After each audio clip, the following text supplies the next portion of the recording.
bermohon kepadamu untuk mencintaimu, mencintai siapa saja yang mencintaimu, dan mencintai sesuatu yang mendatangkan aku untuk mencintaimu. Insya Allah kita hadirkan hati kita ya Allah. Mencintaimu luar biasa. Aku tidak akan pernah merasakan takut kehilangan apapun, tapi aku takut kehilanganmu ya Allah. Karena kalau sudah kehilangan Allah, itu membuat hati kita sangat galau, gelisah, apapun gelisah. Suami kita membuat kita kecewa, kita nangis. Suami kita buat kita sakit hati, kita nangis gitu misalkan. Atau harta kita ada yang hilang, kita nangis, gelisah. Semua apapun yang ada di muka bumi ini membuat kita kecewa. Tetapi Allah tidak pernah membuat kita kecewa. Allah itu sayang sama kita. Allah itu selalu mencintai kita. Allah selalu memberikan kita nikmat yang sangat luar biasa. Tapi kita sering melupakan hal itu. Ada kenikmatan di mata kita, tapi kita pengennya terus pengen lagi yang lebih, pengen lagi yang lebih. Kenikmatan itu. Tapi Masya Allah, ternyata Allah tuh memberikan kita nikmat yang luar biasa ya bunda-bunda. Ya Allah, aku bermohon kepadamu untuk mencintaimu, mencintai siapa saja yang mencintaimu, dan mencintai sesuatu yang mendatangkan aku untuk mencintai. Nikmat rasanya Masya Allah. Dalam kehidupan ini, ilmu yang pertama kali yang harus kita pelajari adalah ilmu tauhid, bermakrifat kepada Allah, mengenal Allah.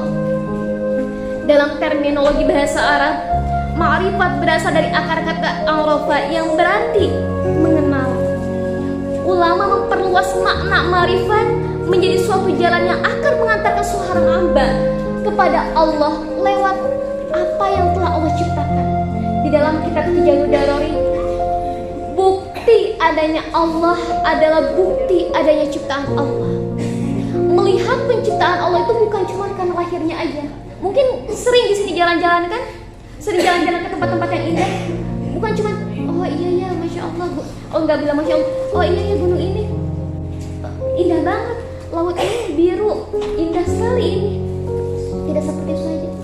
Tapi ketika kita sudah membawa hati kita bertafakur, bertadabur alam, kita hayati, ya Allah, betapa luasnya langit ini, betapa indahnya laut ini, hamparan laut yang begitu luas. Tidak ada yang mampu menciptakan laut ini kecuali Engkau ya Allah. Kita hayati ketika kita datang ke tempat-tempat yang indah. Setiap apapun yang ada di muka bumi ini kita hayati, kita renungi bahwa penciptaan Allah itu akan mendatangkan rasa cinta kita kepada Allah. Selanjutnya, gimana dong caranya supaya kita bisa lebih muraqabah kepada Allah, mendekatkan diri kepada Allah? Jadi bunda-bunda, pada saat itu malaikat Jibril datang menghampiri Rasulullah dan para sahabatnya. Malaikat Jibril bertanya mengenai tentang Islam, iman dan ihsan. Tapi yang akan Ana sebutkan tentang ihsan. Fa'akhbirni 'anil ihsan. Beritakan kepadaku mengenai tentang ihsan. Qala Rasulullah sallallahu alaihi wasallam bersabda,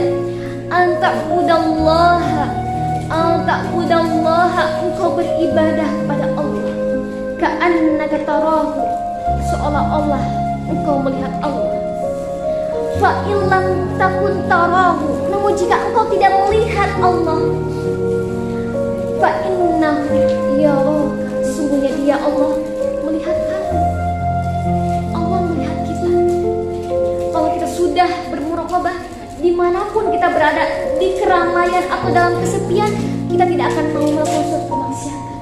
Tentang lisan, karena sudah zamannya netizen yang menghujat, yang membicarakan kejelekan-kejelekan orang lain, itu tidak boleh. Lalu kesombongannya iblis itu luar biasa. Iblis itu gurunya malaikat.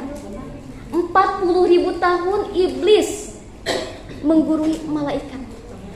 Malaikat berguru kepada iblis selama 40.000 tahun. Tapi karena iblis sombong, aku yang paling baik. Dia adalah seorang ahli ilmu, tapi dia tidak memiliki adab yang baik. Tidak masuk surga orang yang di dalam hatinya terdapat sebesar biji sawi dari kesombongan. Bismillahirrahmanirrahim. Allahumma inni as'aluka hubbak wa hubba man yuhibbuk wal amal alladhi yuballighuni hubbak Allahumma ij'al hubbak ahabba ilayya min nafsi. Ya Allah, aku bermohon kepadamu untuk mencintaimu, mencintai siapa saja yang mencintaimu,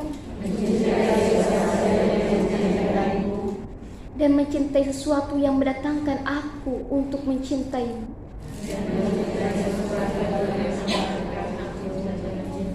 Amin ya Allah ya Rabbal Alamin. Semoga hati kita penuh dengan cinta dan kasih sayang, dengan kelembutan, sehingga kita tidak mudah menyalahkan orang lain.